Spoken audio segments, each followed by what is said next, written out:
লাউ শাকের ঝোল করবো। এই যে লাউ শাকগুলো কেটে ধুয়ে রেখে দিয়েছি, আলু বেগুন সিম দিয়ে আর বড়ি দেবো। গরম জলে সবজিগুলো দিয়ে দিলাম,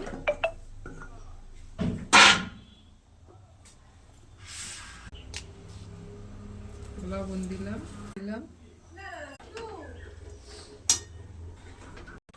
একটু ফুটে গেছে, নাড়াচাড়া করে দিলাম, লঙ্কা বাটাটা দিয়ে দিলাম, একটু চিনি দিলাম হবে। এবার আর একটু ঢাকা দিয়ে দেবো, তারপর সোমবার দেবো। সিদ্ধ হয়ে গেছে, নামিয়ে নিলাম।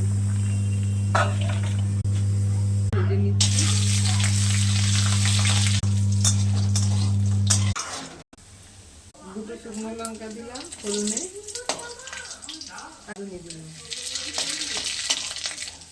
দিয়ে দিলাম সবজি। সোমবার দিতে গিয়ে কথাই দেখাতেই পারলাম।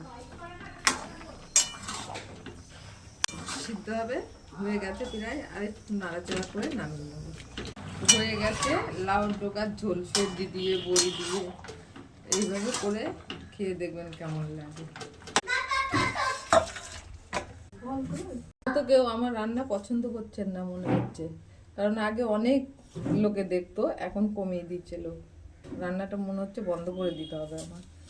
কেউ যদি না দেখে তাহলে কি করব, রান্না দেখিয়ে